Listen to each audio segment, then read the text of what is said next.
Welcome back, focused learners, to another explainer. Right, let's jump straight in. Today we're stepping way out of the ordinary and plunging headfirst into a truly grim, dark, gothic fable. We're going to unravel the tapestry of the verdant and gold spark. It's this breathtakingly theatrical piece of lore known as the Seven Parables of the Alchemical Spirit. Think profound, mythic narrative, totally steeped in Nietzschean philosophy, exploring that terrifying but absolutely necessary cycle of destruction and rebirth. So grab your gear and let's step into the shadows. Okay, let's dive into this. Picture a stage bathed in a flickering, sickly iridescent light. De Grun Juldnar, the jester, steps into it. But he's not wearing his usual whimsical green. No, he's clothed in this heavy, purple priestly motley. The gold thread in his vestments literally shimmers like a creeping infection. He spreads his arms wide and delivers this chilling welcome. Welcome, seekers of the flux, to the pulpit of the unmade. He's announcing himself as the alchemical spirit of becoming, basically warning us that the seven parables he's about to share are the dark, necessary catalyst for our collective ruin and ultimately our rebirth. Chapter 1. The Pulpit of Ruin. A Ruthless Grace. Now, we have to immediately scratch any idea of the jester being just a simple, whimsical fool. He is a grand minister, an orchestrator of reality itself. Without his presence, existence would just be absolute zero, the literal silence of non-existence. He brings the friction of creative chaos, right? Dancing across the blank canvas of reality just to ensure it remains a constantly shifting landscape instead of a frozen void. He is the very embodiment of the untamed, primordial spark. Parable 1. Spark of Primal Chaos. The Absolute Dawn. To really wrap our heads around this fable, we have to look at the massive, eternal scope of it all.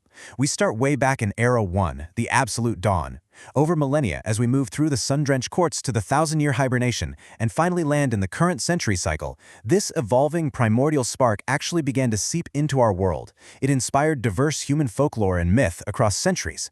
It evolved from this vast, untamed cosmic force into a deliberate, calculating agent acting upon a singular, corrupted ruler, his twin spirit, the Sovereign. The architect of the Faustian Fall. Weaponized tragedy. So how did this happen? The jester methodically dismantled his twin through three distinct parables. In the second parable, he arrives as the rotting advisor. He's draped in a green that's literally begun to rot at its edges, whispering that true growth requires the fertile rot of the old world. Then, in the third parable, he becomes the gold demon, the puppeteer of ruin. Here, he's feeding the sovereign counterfeit prophecies to anchor him in a dark philosophy of divine right, inflating his ego. And finally, the fourth parable, the active push. The jester doesn't just sit back and watch the empire crumble, no way. He actively pushes the corrupted ruler straight into the chthonic abyss. Now, what's really interesting about this is that this Faustian descent wasn't just a political defeat, it was a reckless, ego-driven hubris masquerading as spiritual enlightenment. The jester orchestrated this whole thing as a weaponized tragedy. It was deliberately designed to harden the sovereign's confusion into permanent bitterness. That intense friction? It was an absolute necessity to balance the universe. Chapter 4. Heroic Tragedy. The Chthonic Abyss. This brings us to our fifth and sixth parables. Let's look at the fifth parable. Down in the chthonic abyss, the sovereign is trapped in a silent, suffocating dark for a millennium. And this wasn't some peaceful sleep. It was a brutal, involuntary stripping of his worldly titles and memories.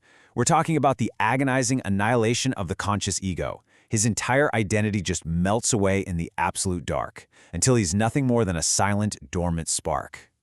Moving to the sixth parable, we get this brilliant philosophical contrast. On one side, we have the traditional Wagnerian heroic tragedy. Picture this. Above the hidden tomb, a fierce and bloody clash of Viking warriors erupts. Ancient, mythic Volsung blood seeps into the cracked soil, acting as a kinetic catalyst that breaks the subterranean seal. But contrast that with the other side.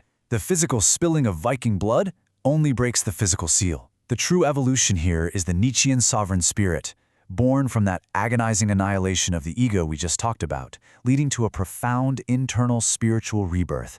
The blood is just a mechanical trigger, you see. The real transformation happened down in the dark. Parable 7. Eternal Recurrence. So, the crucial point is, because of that ancient catalyst, the sovereign now emerges from the dark every century for exactly 3 weeks. He wears this pale twilight gold and green motley, kind of like a twisted mockery of the jester's vibrant saturation, and he enacts his calculated devastation upon the world. But this devastation isn't random. It is deeply purposeful. When the sovereign and the jester inevitably collide during the century cycle, the sovereign looks at the jester and sees a blinding, vibrant mirror of his own true nature. It is in this profound, dramatic moment that he chooses the oath of the will and heir. He accepts that his destructive malice isn't just ruin for ruin's sake. He vows that his devastation must always serve as the fertile soil for a grander spiritual rebirth.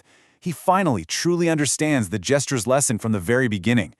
Which brings us to the climatic, philosophical peak of the alchemical spirit's address. Staring out from the pulpit of the unmade, the jester delivers this final, theatrical warning to the seekers of the flux. Prepare yourselves, for the window of negation opens once more, and through the rot we shall find the growth. It's a chilling, yet incredibly hopeful embrace of this eternal cycle of recurrence. So, I want to leave you with this thought to ponder. If we map this grim Gothic fable onto our own reality, it asks a really profound question. If true growth demands the fertile rot of the old world, are our own collective ruins, our societal collapses, our personal tragedies, merely the dark, necessary catalyst for our ultimate spiritual rebirth? It's a heavy concept for sure, but an absolutely fascinating lens through which to view the chaos of the world. Thank you so much for joining me on this deep dive into the parables. Keep questioning, keep learning, and I'll see you in the next explainer.